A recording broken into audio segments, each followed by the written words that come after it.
Masolo ya moto botikela ba wewa ba maseba, masolo ya kwanga botikela ba teke, kasi masolo ya agence de transfert d'argent botikela CH Money. Ndeko papa, ndeko mama, yo oyo ozwami na mikili ya poto, olingi otindela famille na yo mbongo na Kinshasa, CH Money. Agence de transfert d'argent ezawana pona ko servir bino yope oyo zomi awa na Kinshasa olingi otina ndeko na ombongo na mikili ya poto benga biso na numéro oza komona Agence CH Money tosalaka miko. Bonjour à tous les abonnés de la chaîne Bayoka Bilangi TV.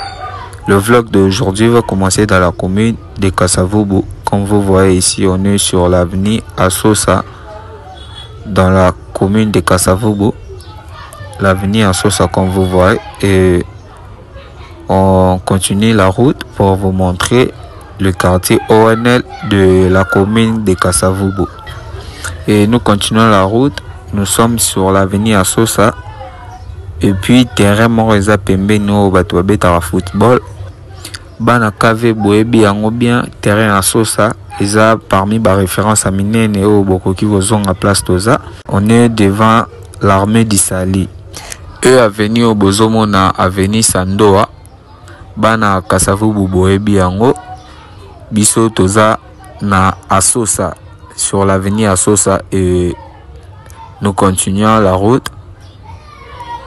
C'est la direction Assosa. Bana Kave Boebi direction Assosa. Kave Mobimba, j'espère que Bana Kasavubu Nyonso Boebi avenue Assosa. Direction Assosa eza parmi ba direction minene ya commune ya Kasavubu. Oyo kenda pe Ngiringiri Tibumbu. Eza ba direction et kota ba commune wana Assosa. Donc nous continuons la route toujours. Avenue eza avenue Faraj. Avenue Faraj, comme vous voyez, nous continuons la route. On est devant palais judiciaire, tribunal de la paix de Kinasosa. Boebi, palais judiciaire, wana. Et nous continuons la route. Et comme vous voyez là-bas, c'est le terrain Assosa. Le terrain Assosa, nous continuons la route comme vous voyez. Tozo poussana toujours. Tozo poussana toujours dans Kasavubu. Bilan Robozomo na terrain Assosa, c'est comme si ba louer en haut concert manque Rosala. On a poto moni ba installer podium na kati terrain Assosa. Et nous continuons d'avancer bana Kasavubu.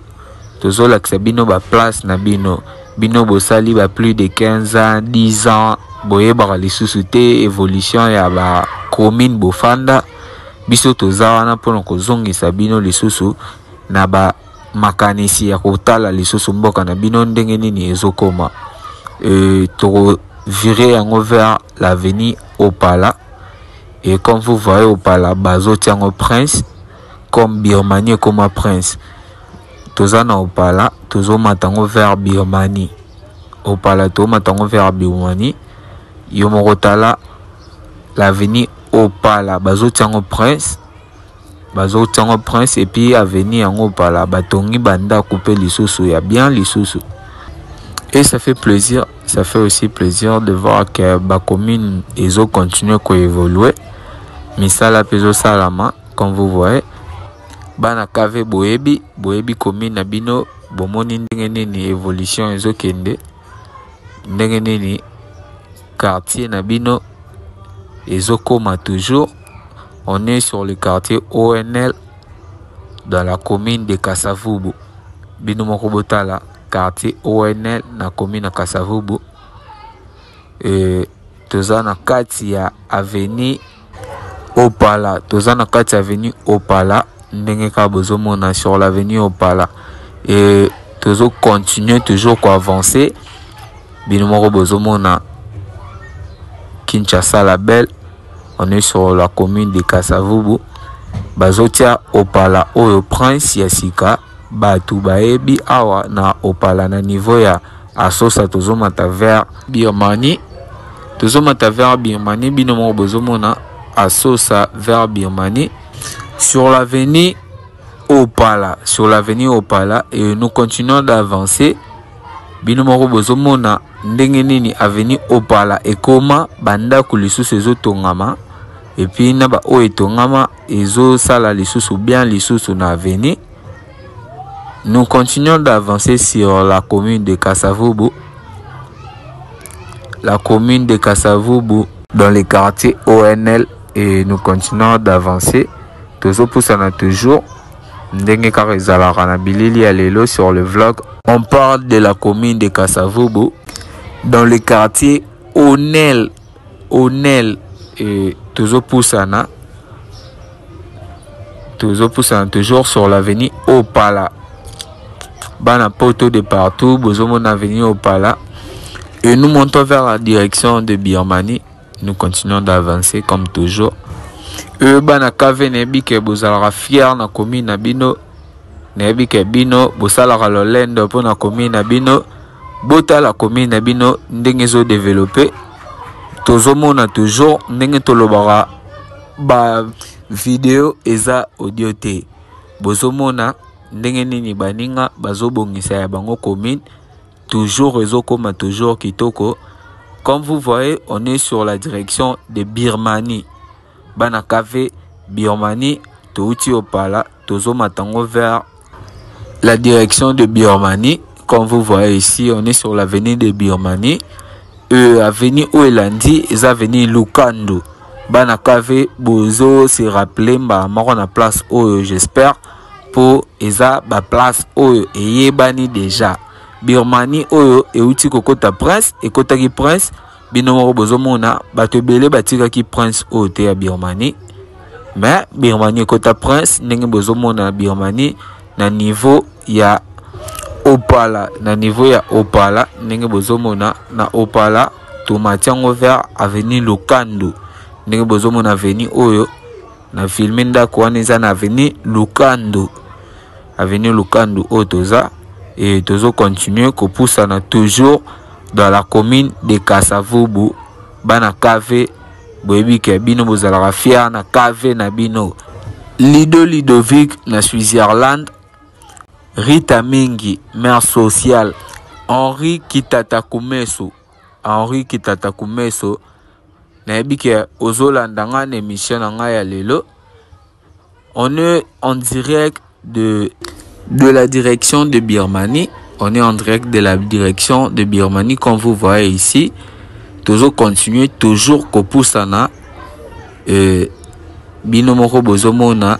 Toujours continuer, toujours dans la commune de Kasavubu, quartier ONL. Nous continuons toujours d'avancer. Nous avançons toujours. Bana Kasavubu bozomona commune nabino et développer les sous par rapport ndenge boutique la kiango.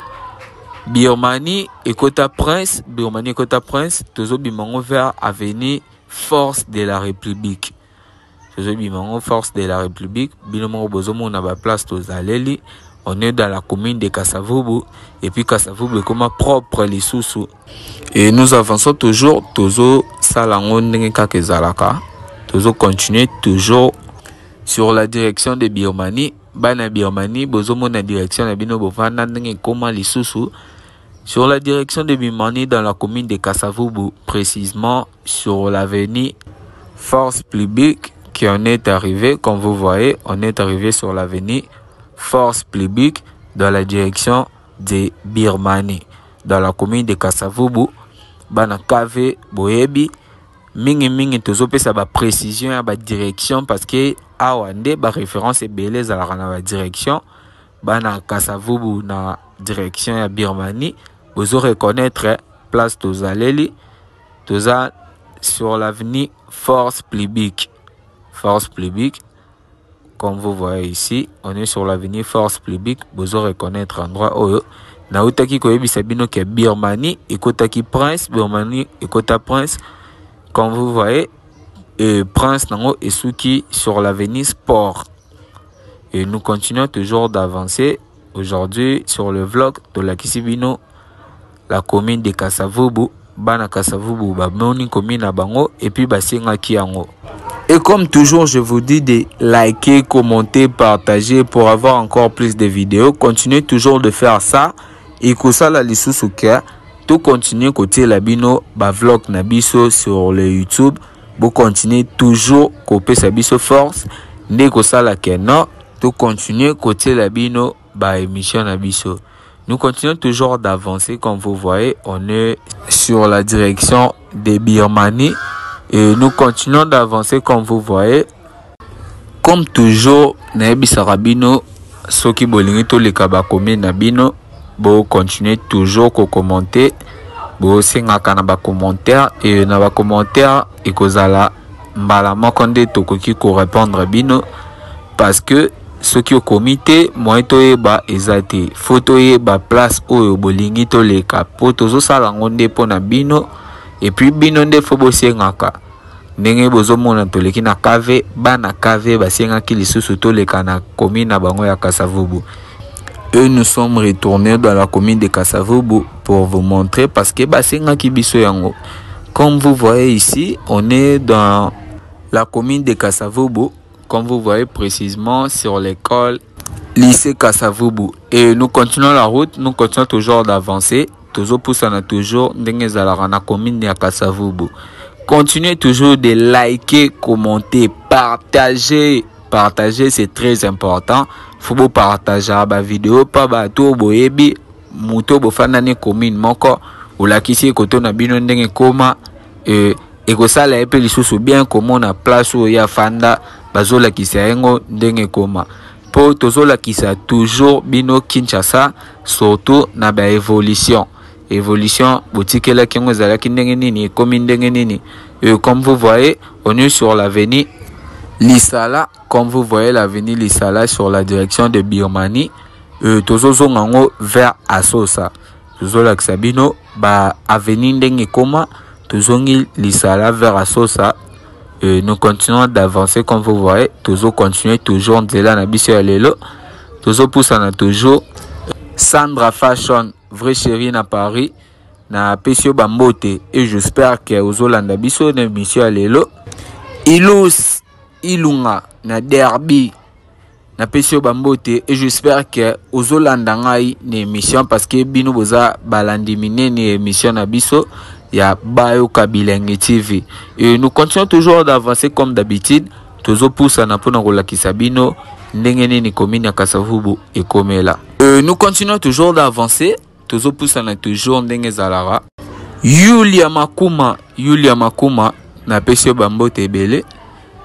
Biso tozo continuer toujours que poussana sur l'avenue Lisala dans la commune de Kasavubu, quartier Onel. J'espère que vous connaissez bien cette avenue. C'est dans la commune de Kasavubu. L'avenue c'est Lisala. Nous montons vers la Sosa. Vous connaissez la Sosa, direction Otozala Kiliboso. Tozo zonga yango eza juste pour nous kolakisa bino ndenge nini ba commune na biso ekoma ndenge nini évolution ya ba commune na biso ezo évoluer. On est en direct de la commune de Kasavubu sur l'avenue Lisala. J'espère que bozomona ndenge Kasavubu etongami, bozomona ndenge nini bazo continuer kotonga Kasavubu. Nous continuons toujours d'avancer. J'espère que Nzela OEP et Kokota Prince pour na Kinshasa ba venir tout éminene tozomona bazoti la bisongo ba Prince et puis biso tozo continuer toujours kolakisa bino ba Nzela o bazo sala ya sika topé ba place o ezo changer ba place o tozomona changement ba place o pe tozomona ba changement te tozo lakisa bino kaka bongo ndenge bomona ki liboso na lakisa bino na Kasavubu na direction ya Gambela ezalaki vraiment ya kobeba na niveau ya Prince. Mais awa tomoni depuis touti na banzela tozoleka eza propre nde tokota ki opala bomona ki bazo sala Prince et je crois que cette avenue aussi bako sala Prince. Nous continuons toujours d'avancer. Toza précisément na avenue Lisala côté école ya lycée Motema Mpiko. J'espère que bozomona ba élèves ya lycée Motema Mpiko école les juste na droite na biso. Et nous avons passé sur la direction Asosa pour vous montrer d'autres avenues qui sont toujours dans la commune de Kasavubu. Et comme vous voyez, la direction de Asosa. Et nous continuons toujours d'avancer. Nous avançons toujours dans la commune de Kasavubu. Bana Kasavubu, j'espère que vous reconnaîtrez place facilement. Et nous allons passer sur la route Bosobolo. J'espère que vous connaissez bien, très bien cette avenue Bosobolo. Et on va entrer sur cette avenue. Bana Bosobolo, bota l'avenue Nabino Bosengaki, l'avenue Bosobolo, sur la direction Birmanie que nous montons. On était sur la direction Asosa. Et nous continuons toujours d'avancer. Nous avançons toujours. Binomoro Bozomona. On est sur l'avenue Bosobolo. Toujours sur la commune de Kasavubu. Et toujours continuer toujours ko poussa na ndenge bozomona na bilili bana poto bozolandanga de partout bomona ndenge nini commune ya Kasavubu ekoma namoni avenue oyo Bosobolo eza parmi ba avenue ya Kasavubu na quartier ONL au bozomona. Et nous continuons toujours d'avancer sur cette avenue. Et nous montons vers la direction de Birmanie on a la kisabino bazo sala Prince. Et bozomona ndenge nini avenue ya bango ezaleli l'avenue Bosobolo et bozomona avenue Bosobolo. Nous continuons toujours d'avancer sur cette avenue. Bozomona ndenge nini avenue Bosobolo eza bana Bosobolo bosenga ki bomona avenue nabino. Et voilà l'avenue Bosobolo. Nous montons vers la direction de Birmanie. Irène Matoudidi et sa sœur Miklet Matoudidi Poupée Barbie. Nous continuons toujours d'avancer sur cette avenue. Toujours poussana toujours. Napesi Basia Nanga Bambo Tebele, Miklet Matoudidi et Irène Matoudidi. Et toujours poussana toujours. Toujours continuer toujours ko poussana sur l'avenue Bosobolo. Sur l'avenue Bosobolo. Toujours continuer toujours. Bozomona na avenue yango banda coupé à bien zali bazo continuer pe toujours kotonga na avenue yango bozomona ndenge nini koto yo ekokoma lisusu dans 2-3 ans.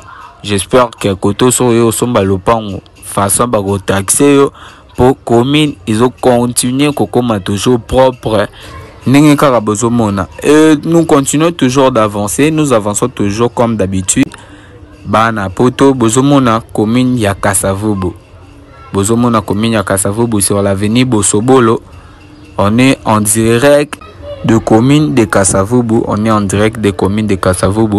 Et nous continuons toujours d'avancer. Toujours la Xabino toujours avenue ya Kasavubu. Bota la binomoko l'avenue Bosobolo. Et nous avons sorti sur la direction de Birmanie. La direction que vous voyez. C'est la direction de Birmanie toujours. Je vous avais dit que non. Birmanie bobo sanangote ezaka kapo ekoti Prince. Prince oya Birmanie. Bana pote belé ba o basali plus de 5 ans déjà libanda. 10 ans, 15 ans baroye ba Prince ote po ebele batika ki angote. Eza Prince ba uti ko sala sika. Nous continuons toujours d'avancer. Je crois qu'on va virer sur l'avenue Boussi Jano, sur l'avenue Boussi Jano, comme vous voyez, et nous montons vers la direction Sao. Nous montons vers la direction de Sao sur l'avenue Boussi Jano. Comme vous voyez toujours, la commune de Kasavubu, je vous avais dit que non, bazo tourne toujours la commune de Kasavubu, comme vous voyez, bah venir dans 2-3 ans, il recommence les sous plus beau que ça, comme vous voyez. Nous continuons toujours d'avancer.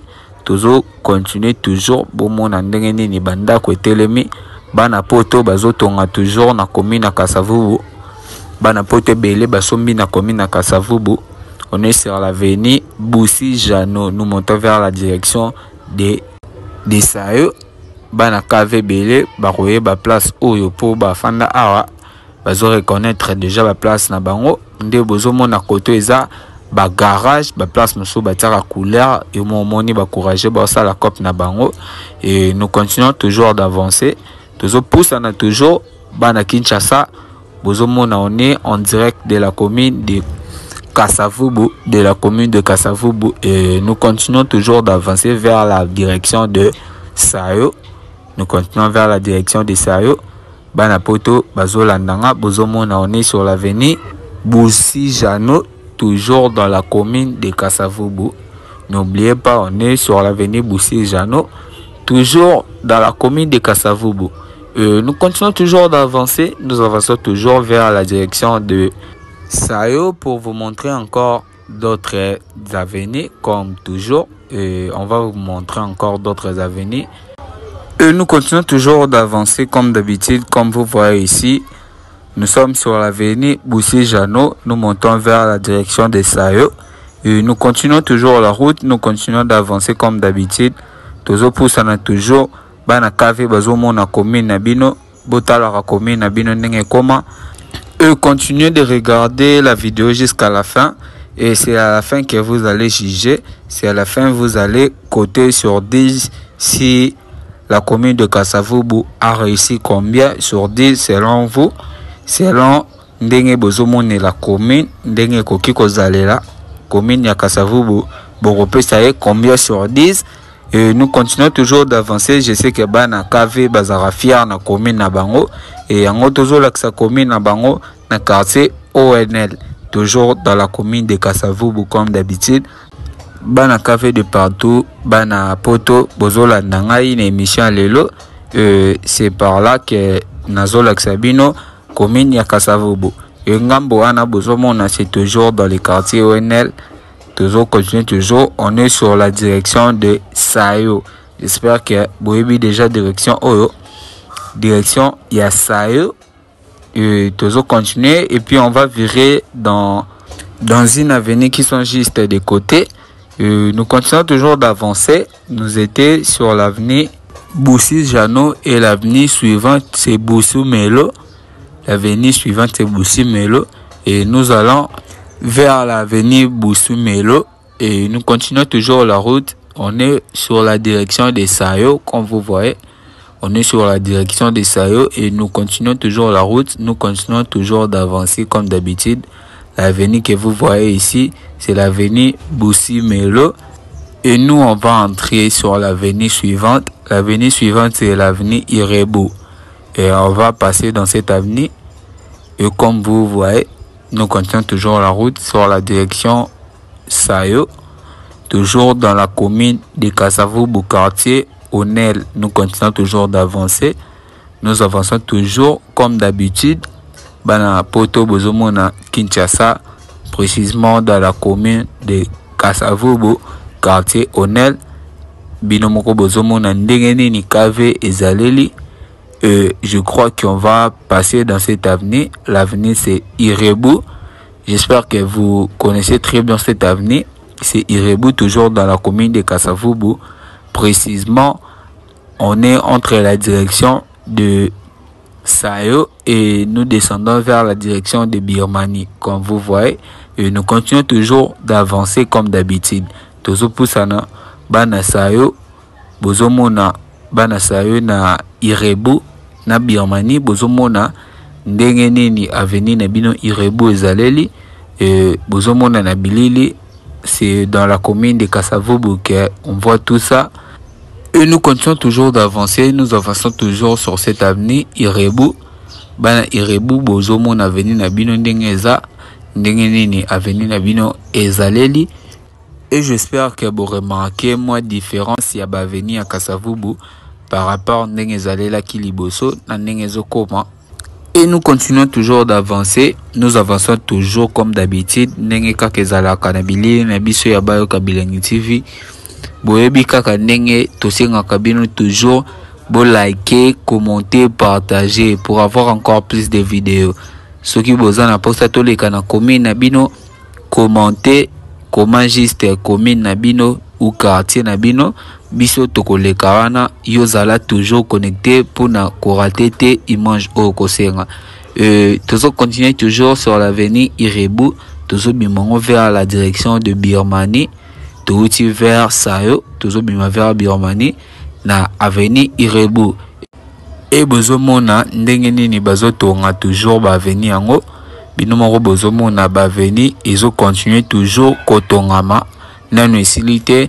Ndenge kaka nalobaki liboso dans 2-3 ans commune na Kasavubu ekokoma lisusu plus propre que ndenge tozomona po bozomona ba misala ezosalama na misu na bino ba chantier bazo continuer kotonga toujours wana ezaka misala ya bana poto po bana poto basombi fort na commune ya Kasavubu bazo tonga fort et nous continuons toujours d'avancer tozo bimango vers Biomani na place oyo vers l'avenue Sport nanu Prince et Silité nanu basilisi ko sala Prince kotote oeza toujours na avenue Biomani obomonaki na ebisaki bino batiaki Prince na niveau ya Sport koto aussi ko ndefo Prince esukela Prince kosukela awa ekobima na avenue Sport yango tokoti avenue ya maison communale ya Kasavubu. Et vous connaissez très bien que ba policier balingara to filmer ba endroit na bango, mais je ferai l'effort ya kolakse bino ata mokie bomo na commune na bino et bomo na pe maison communale ya commune ya Kasavubu. Et nous continuons toujours d'avancer sur l'avenue des maisons communales, l'avenue Sport. On était sur la direction Biomani et nous descendons vers la direction de Assosa. Toujours dans les quartiers Onel, et je crois que le vlog d'aujourd'hui aussi va se terminer dans cette avenue. L'avenue c'est l'avenue Sport et j'espère que Boye bien venir en bien. Et après cette maison au Bozomona Oyo et Kangamina maison communale, c'est la maison communale après cette maison Oyo Bozomona Oyo eza maison communale ya Kasavubu. La maison communale de Kasavubu, c'est sur l'avenue Sport. Banakave Boyebi déjà. Bota la maison communale Nabino Yangoyo. C'est sur l'avenue Sport. Sport Yangoyo toujours continuer. Je crois que notre vlog d'aujourd'hui va terminer dans cette avenue. Et Boyebi que va policier balingarate ba filmer bango, ba filmer bandroit na bango. Et c'est pour cela bomoni caméra na simbaki yango. Ba monate que nazo filmer parce que c'est pas bien de filmer les endroits où il y a de policiers, c'est pas bien. Nous continuons toujours la route sur l'avenue Sport. Comme vous voyez, on est sur l'avenue Sport et on est arrivé à la fin de notre émission. Je vous demande toujours de continuer de liker, commenter, partager pour avoir encore plus de vidéos sur le chaîne Bayo Kabilangi TV. Et nous sommes arrivés à la fin de notre émission. Pour tous ceux qui veulent qu'on puisse passer dans leur endroit, quartier, commune, veuillez écrire en commentaire, commentez juste votre quartier ou commune et nous avons passé et puis restez connectés pour ne pas rater l'image que tu vas demander.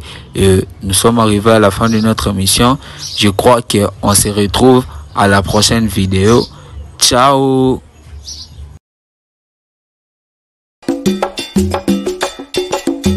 Masolo ya moto botikela ba wewa ba maseba, masolo ya kwanga botikela ba teke, kasi masolo ya agence de transfert d'argent botikela CH Money. Ndeko papa, ndeko mama, yo oyo ozwami na mikili ya poto, olingi otindela famille na yo mbongo na Kinshasa, CH Money. Agence de transfert d'argent ezawana pona ko servir bino yope oyo zomi awa na Kinshasa olingi otina ndeko na ombongo na mikili ya poto benga biso na numéro oza komona agence CH Money tosalaka mikolo nyonso.